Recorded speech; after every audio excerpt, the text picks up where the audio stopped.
Hey everybody, it's your boy, and apologies if this video doesn't seem to be as polished as other videos usually are. I haven't scripted it, so do bear with me, but I saw this news break on Twitter and I just have to talk about it because it's just so funny. As of recording, right now, in Minneapolis, city workers are working to remove George Floyd Square barricades at 38th and Chicago in South Minneapolis. So what happened is, for those of you who may not have realised, is that after the George Floyd shooting and after the riots, that area where he died was turned into a sort of shrine, a memorial, and also in essence became a CHAZ, another Capitol Hill autonomous zone, where according to locals, crime, which had always been an issue in that area, but nothing so bad that they couldn't do business, that people couldn't interact with each other in some kind of normal fashion on a day-to-day basis, shot through the roof and became just lawless. It became a no-go zone because the police, because of what happened, chose to stay away and just let the place run itself to the ground, and the businesses lost about 75% of their business. That is how bad it is. Unless things improve from now until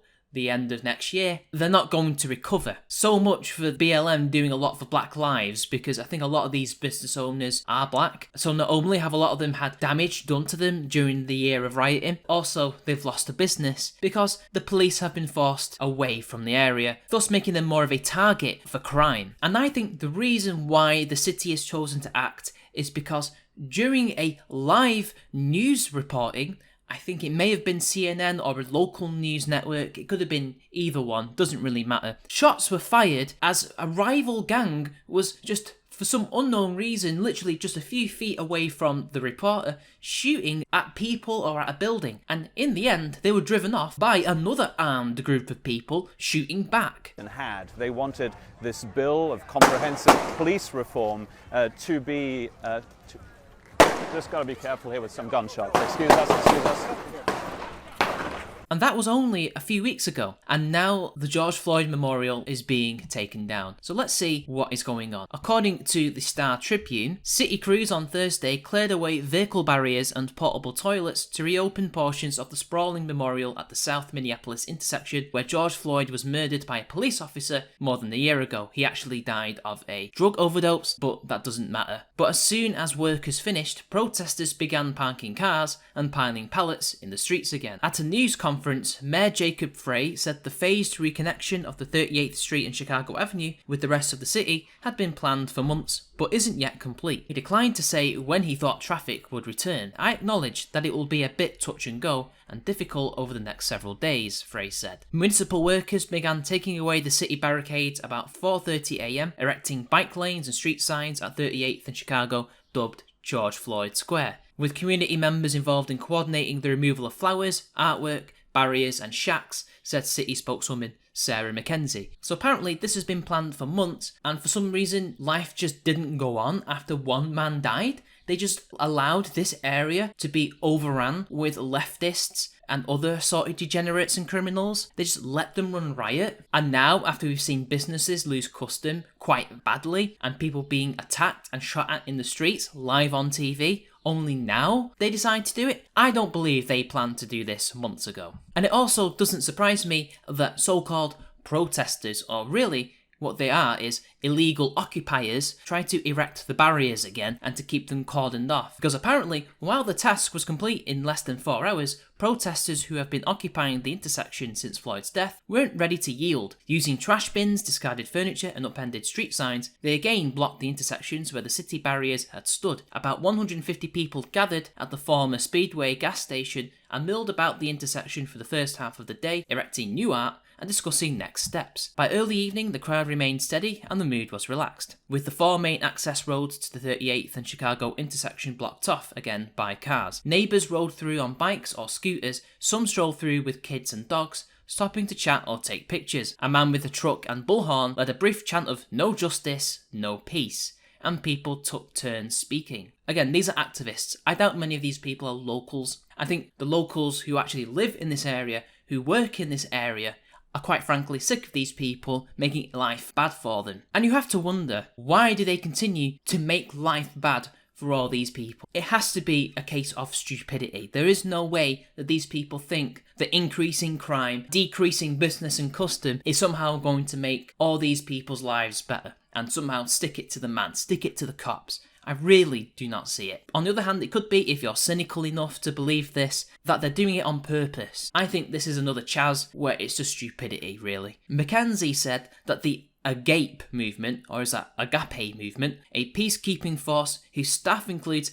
ex-gang members from the neighbourhood, took the lead role in the early morning operation. The city has contracted with the group to maintain a semblance of security in the area in lieu of police, who have largely avoided it for the past year. This is how bad things have gotten, that they have to rely on what is essentially a shady organisation to peacekeep, to make sure that people don't start shooting each other, which apparently they've not done a good job with, because they're not police, and many of them are apparently ex-gang members. It's just further proof that BLM are not about justice. It seems to me that they are aligned with the forces of chaos and degeneracy like criminals. If they were police, it may not be perfect, because it wasn't before this, but it would be a damn sight better if they were there. At a news conference outside Worldwide Outreach for Christ at 38th and Chicago on Thursday, Steve Floyd of AGAPE said that the city's alterations earlier that day were temporary, designed to grant buses and fire trucks access to the intersection by shrinking the garden around the first sculpture,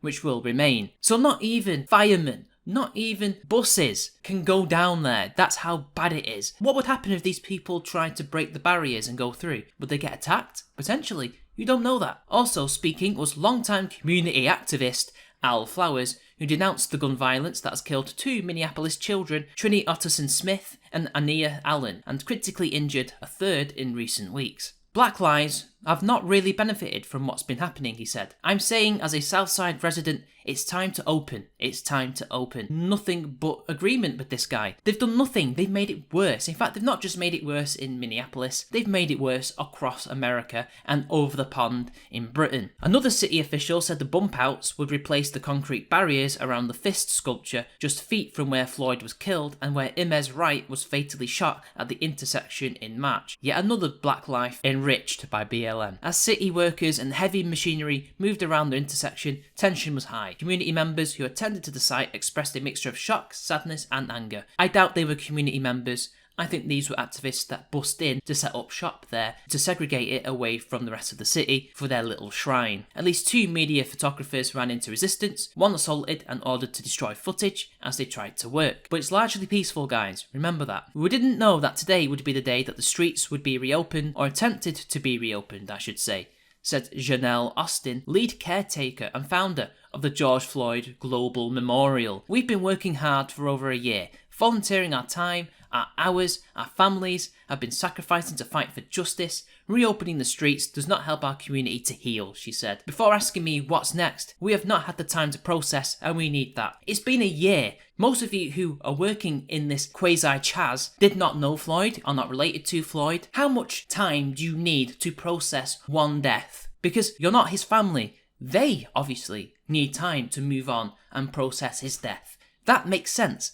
They're grieving family members. You're a stranger. You're political activists. So while you're making life worse for all the people who lived here before you turned up, you're processing this one moment that apparently has traumatized you so much. Get out of here. I don't believe you for a minute. Because your feelings have been hurt, this is what you're saying. Because you haven't got your political goals achieved, although BLM achieved quite a lot. You've even got the police to stay away from the area. They still have to suffer because you've not got what you want. Apparently things can't get better for them until then. So you're making things worse in order for it to be better. That doesn't make any sense. City leaders have come under increasing pressure to reopen the intersection. George Floyd Square has become an internationally recognised memorial and protest site that hosts large public gatherings, but many residents, business owners and churchgoers say they feel besieged by gang intimidation and gunfire when the crowds leave. Internationally recognised? Who recognised this one square? In fact, I didn't even realise that this had happened until relatively recently.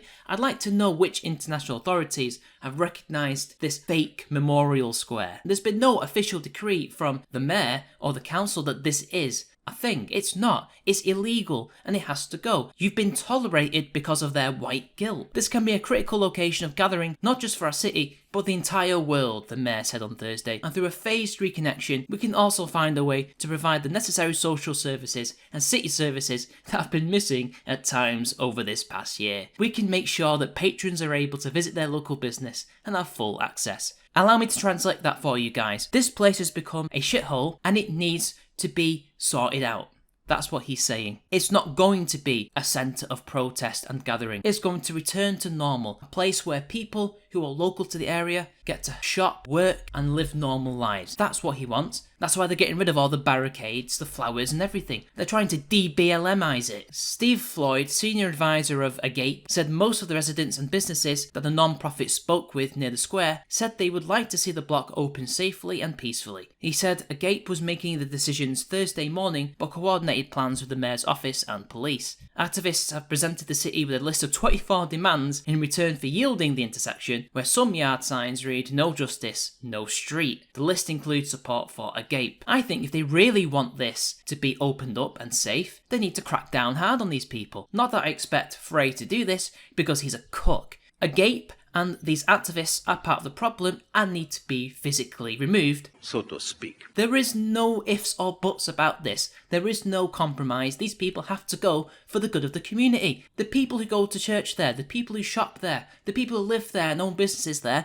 want them out. Who takes precedence? Activists who don't come from there or the local people? At some point, they're going to have to choose, and it seems to me they're making moves towards choosing the local people. I hope. But the divisions over how to move forward were evident Thursday morning. Austin complained to Marquise Bowie, a Gape co-founder, that the city hadn't delivered on mental health services and jobs for the 38th and Chicago community. But what's that got to do with BLM? What's that got to do with George Floyd? That's a completely separate issue, which can be addressed without locking it down. We've been here since the day it happened, Bowie argued. You guys didn't go to the table to talk. The city talked to us about it. Police spokesman John Elder said officers were not involved in removing the barricades, and the Gape is managing conflict and de-escalating when necessary. Teddy Shan, Governor Tim Walz's spokesman, said the state was not involved either. Yeah, this is going to go down splendidly with these people who don't know how to run one area, a tiny area in one big city. They're apparently going to make sure this peacefully transitions back to regular normal life. They've done a good job making sure that people don't get shot. They've done such a good job that you can trust them with this. Okay. Metro Transit buses had a regular and vital presence at 38th and Chicago until Floyd's death. The blocking of the intersection erased a stop there for D-Line rapid transit connecting Brooklyn Center and Bloomington, which remains under construction. We're just not going to predict when we're going to resume service in the area, said agency spokeswoman Laura Bainan. It's gotten so bad that basic amenities like taking the bus is impossible in this area.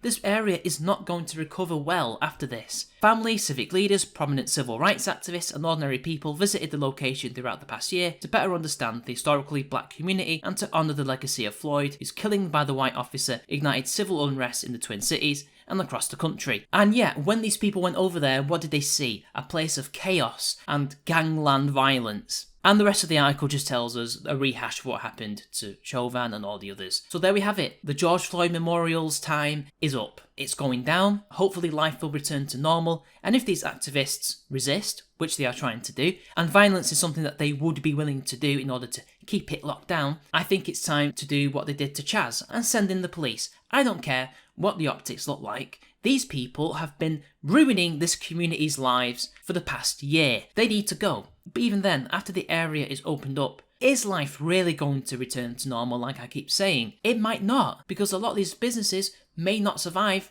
past the reopening. We do not know. And will the gangs leave? Will the police maintain the presence they had back in the day? We don't know, because they've been, well, defunded. Time will tell. But finally, I am glad that some semblance of sanity is coming back to Minneapolis. It's only taken a year. So anyway, until next time, I'll see you all later, guys.